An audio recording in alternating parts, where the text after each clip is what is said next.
Iya. Setan itu nggak takut dengan tulisan Al-Quran.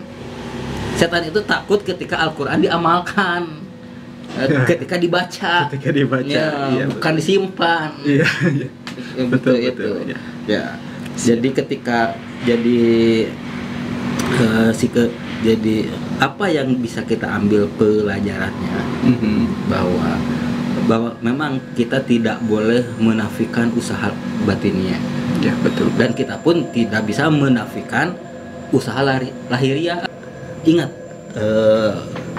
saudara-saudara seiman, bahwa usaha batiniah itu, usaha spiritual itu bukan dengan memegang jimat, bukan dengan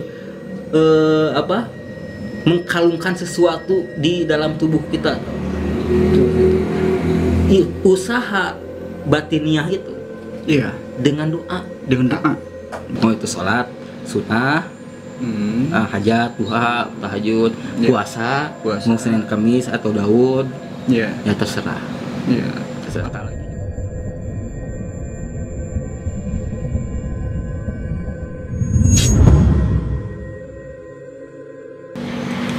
Assalamualaikum warahmatullahi wabarakatuh.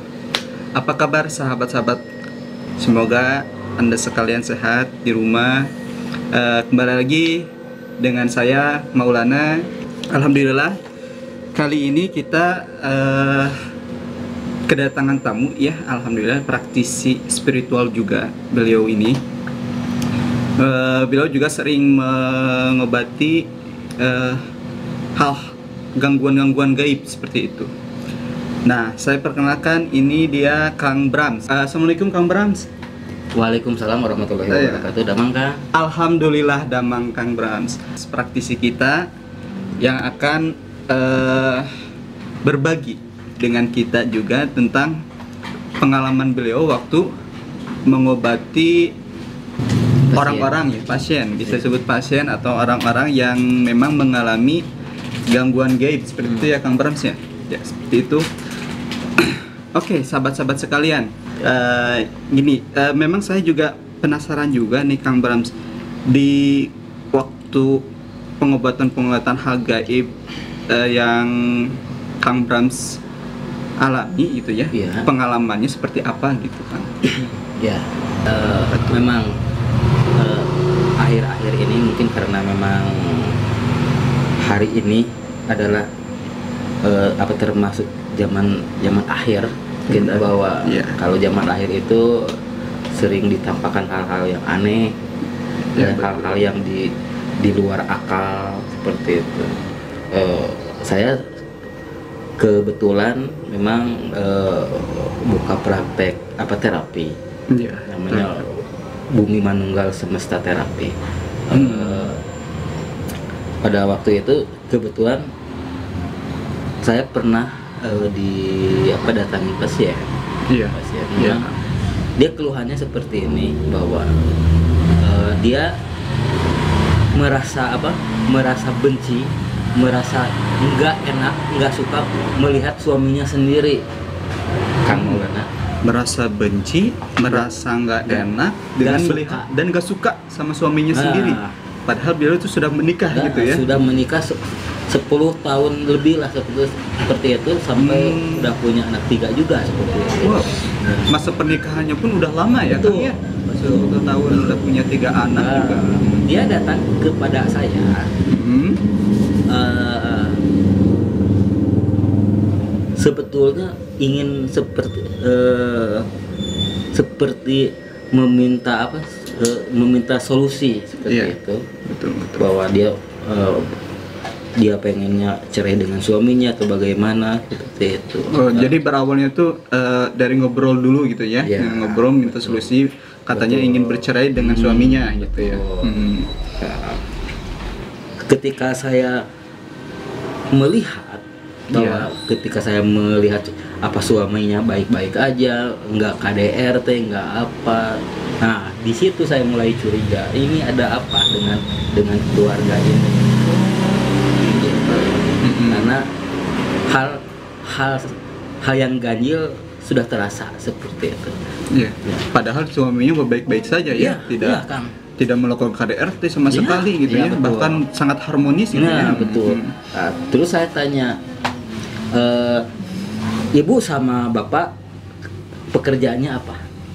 Nah, terus mereka jawab, kami berdagang. Berdagang. Nah, oke. Terus saya tanya lagi, sebelum ini sempat gak datang kepada seseorang? Oke. Kepada seseorang untuk meminta apa? Misalnya kan kalau di kita itu kalau pengen dagang harus apa gitu ya, kayak kalau berdasarkan itu kayak isi gitu ya, atau jimat gitu, padahal itu nggak boleh. Itu nggak boleh. Iya. Si istrinya jawab, 6 bulan ke belakang saya mendatangi seseorang katanya, meminta kalau istilah nama buat penglaris. Buat penglaris dagang. Saya bilang buat penglaris dagang. Oke. Bisa nggak lihat apa bentuknya? Saya bilang. Iya. Gitu. Iya, Pak. Ya.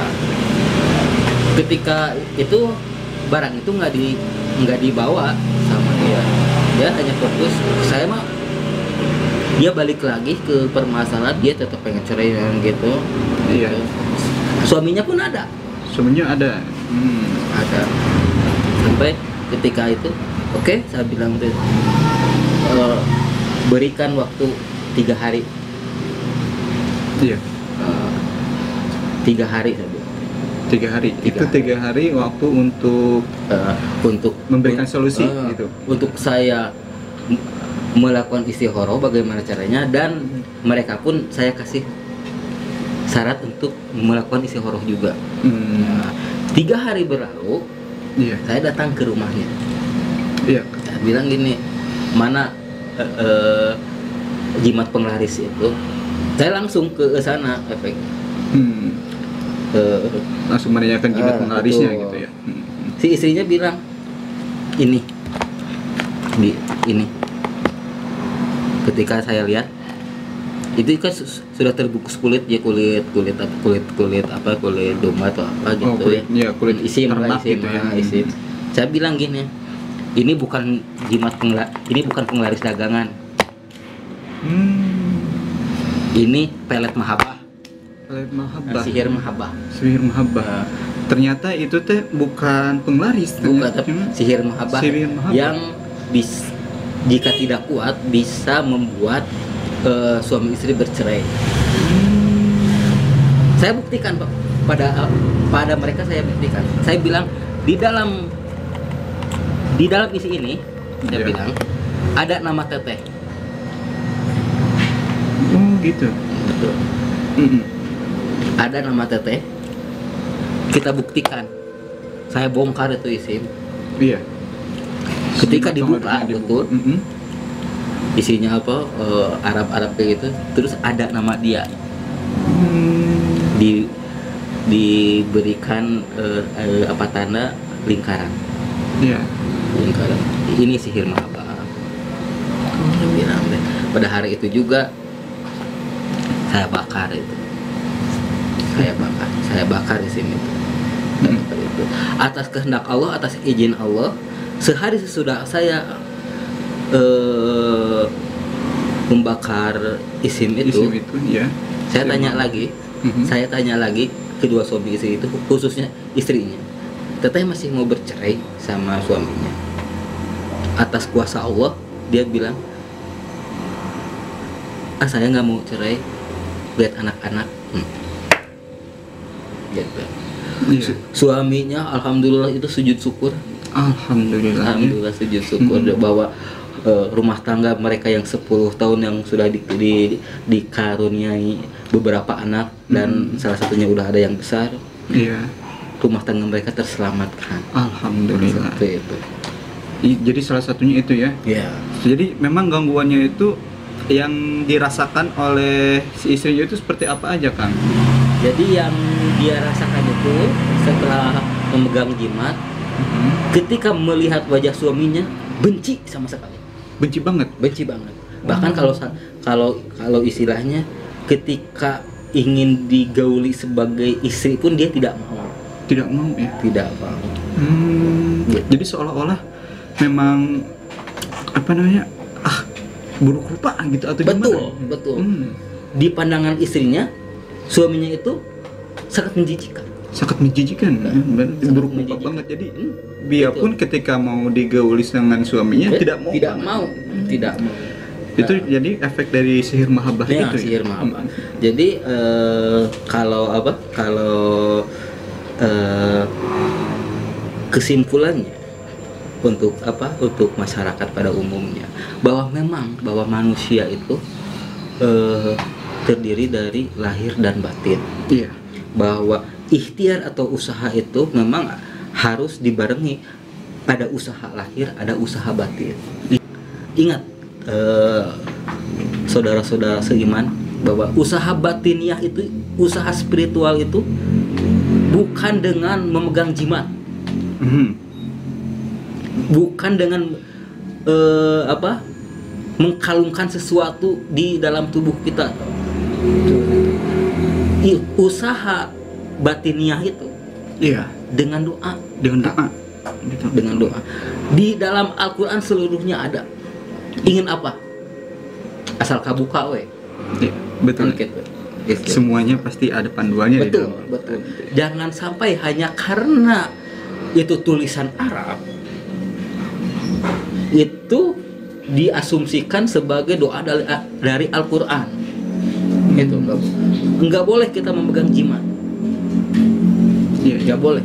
Tidak boleh sama sekali. Itu hukumnya sebagai seorang muslim haram hukumnya. Walaupun itu tulisannya Arab gitu ya. Tapi belum tentu semua tulisan Arab itu memang sesuai dengan Al-Quran gitu ya. Betul itu. Bahwa ketika itu saya kasih tahu sama keluarga itu, bahwa jika Bapak Ibu ingin laris dagangan, bukan dengan cara memegang jimat atau menyimpan jimat di tempat dagangan, bukan. Iya. Bukan, sudah ada tuntunannya. Itu sholat hajat, sholat duha, kayak gini. Salah satu usaha batinnya itu adalah kita meminta kepada Allah. Boleh nggak kita meminta kekayaan kepada Allah? Boleh. Boleh nggak kita meminta laku dagangan kepada Allah? Boleh. Boleh nggak kita meminta kita itu menjadi orang kaya? Boleh, sangat boleh. Iya. Itulah salah satu ikhtiar batiniah. Ya, bukan dengan memegang jimat. Ya. Memakai cincin seperti ini, jika itu niatnya sebagai jimat, haram pasti. Ya.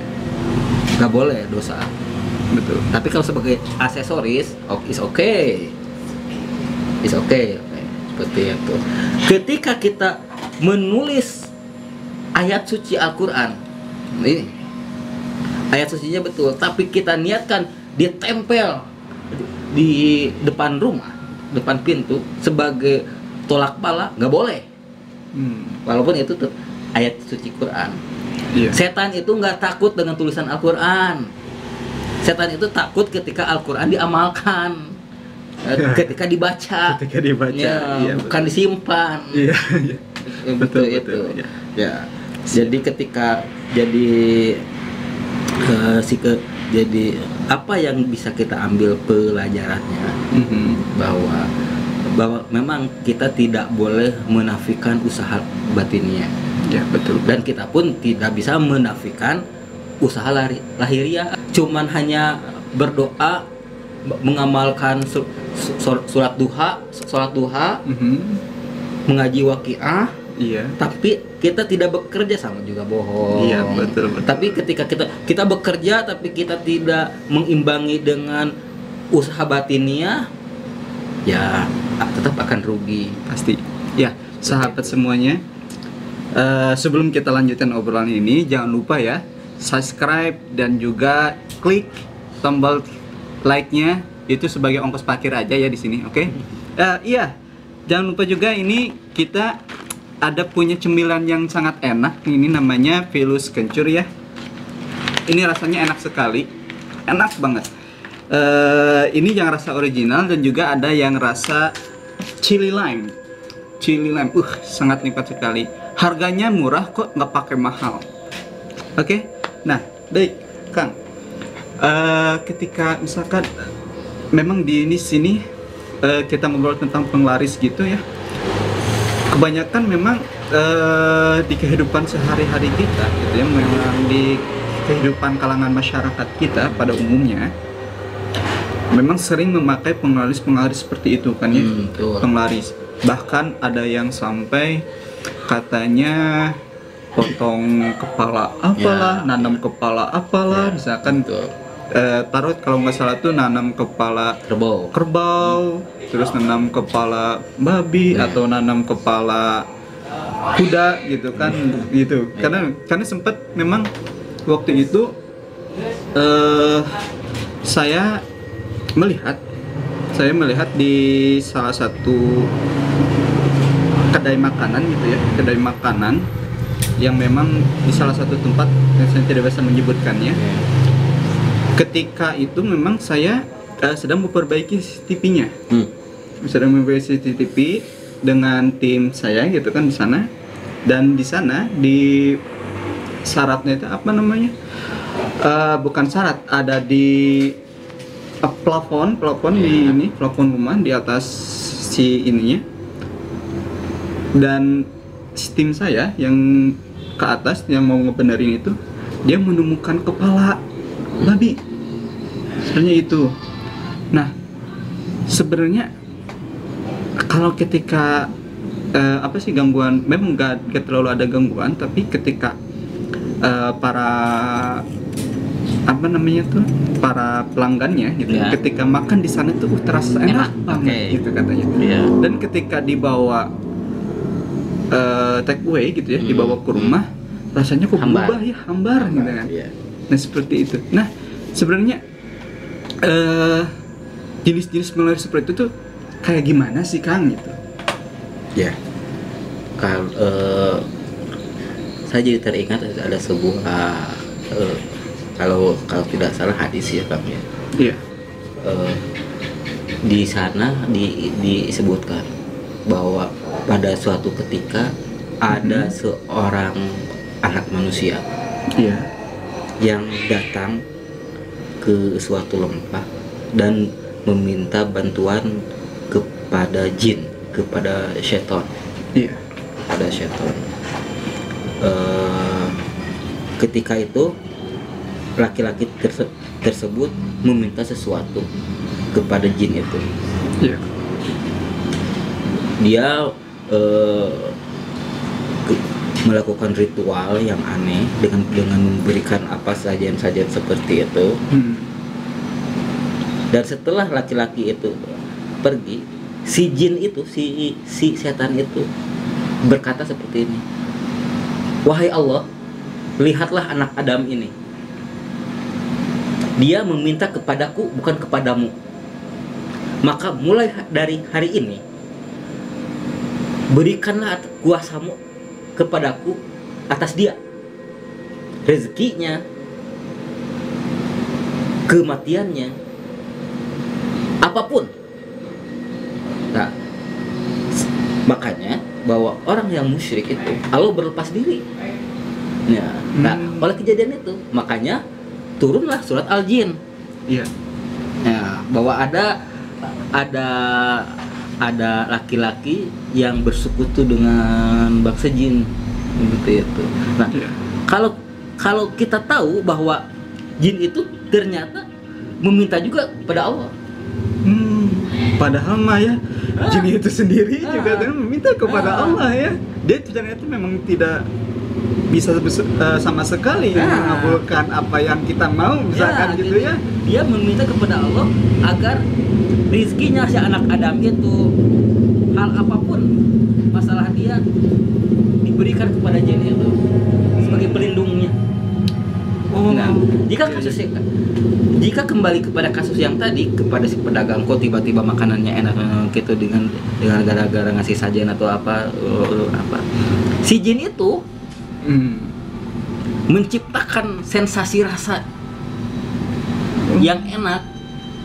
Oh, jadi seperti itu ya. Iya.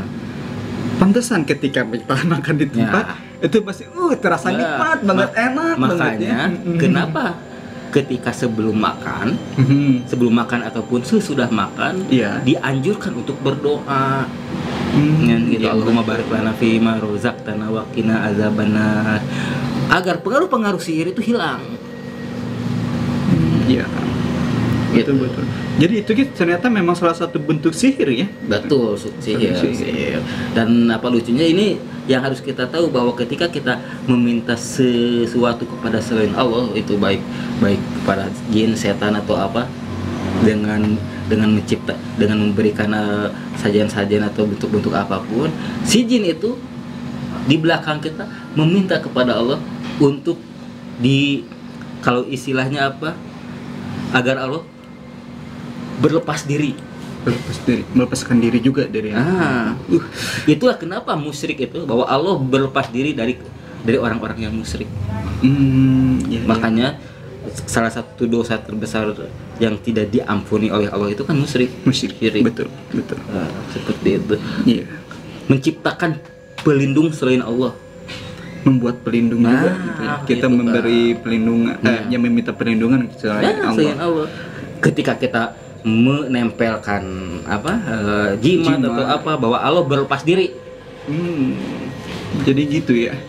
Walaupun memang misalkan kita tuh sering sholat gitu ya. Betul. Tapi ternyata Allah tuh melepas diri dari kita gitu ya. Betul. Terus itu kan sudah pakai jimat, pakai apa, itu ada efeknya, ada kalau istilah ada keberhasilan, dagangan jadi laris apa tuh. Betul, karena jin itu bekerja. Tapi ingat, kita sudah tidak meminta kepada Allah itu. Allah berlepas diri. Ya makanya kalau istilahnya, kalau mau melakukan usaha batiniah, harus sesuai. Ketika kita kan gini, ketika kita sholat duha, bahwa sholat duha itu adalah sedekah. Sedangkan sedekah, ketika kita memberikan sedekah satu, Allah akan menggantinya 700 kali. Sedangkan duha itu sedekah sebanyak luas-luas tulang kita. Bayangkan itu berapa puluh? Berapa ratusan ya luas ruang kita. Itulah kenapa sholat duha itu dapat memperlancar rezeki. Subhanallah. Gitu. Sholat hajat. Apalagi sebelumnya pada malam hari kita sholat tahajud tambah dengan tahajud gitu ya, dan meminta juga kita kepada Allah gitu ya, bukan meminta kepada jin gitu ya, ataupun mengandalkan jimat seperti itu ya. Kita saum ada saum Senin Kamis, ada saum Daud. Pilih, silahkan. Salah satu bentuk usaha batinnya, karena ini pernah dikisahkan pada suatu hadis, ada tiga orang manusia yang terjebak dalam gua. Satu orang sering saum, yang kedua sering sholat sunnah, yang ketiga dia melakukan kebaikan kepada orang tuanya. Ketika dia sedang dalam masalah, berada di dalam gua itu, dia memohon kepada Allah, ya Allah, saya sering melaksanakan puasa sunnah, maka saya bertawasul, saya memohon dengan puasa sunnah itu yang saya lakukan, mohon lepaskan saya dari gua ini. Maka terbuka. Itu bisa dijadikan alat perantara. Maka pilihlah salah satu amal kebaikan sunnah, mau itu sholat sunnah, hajat, duha, tahajud, puasa, mau Senin Kamis atau Daud, ya terserah. Apalagi kita berbuat baik kepada orang tua. Itu apalagi, itu apalagi. Seperti itu, Kang. Jadi Maulana, untuk sekarang tuh sebenarnya penglaris secara Islami itu ada 3 hal ya, misalnya yang paling baik dilakukan gitu ya. Yang pertama itu melaksanakan sholat sunat. sholat sunat baik duha, hajat, tahajud, sehoro dan sholat sunat yang lainnya gitu ya. Betul. Terus kita melaksanakan puasa sunat gitu ya. Selain kita puasa wajib gitu di bulan Ramadan, kita puasa sunat Senin Kemis gitu ya. Ataupun puasa Daud. Dan puasa yang lain-lainnya yang di bulan-bulan agung kan suka ada di puasa-puasa seperti itu ya, puasa sunatnya. 3 hari dalam sebulan. 3 hari. Apa?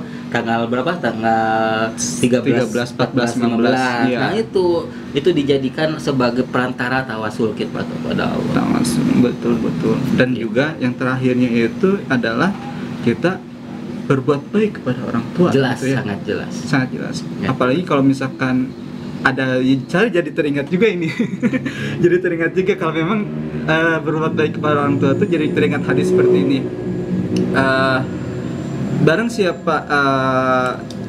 siapa yang orang tuanya ridho kepadanya, maka Allah ridho kepadanya. Betul.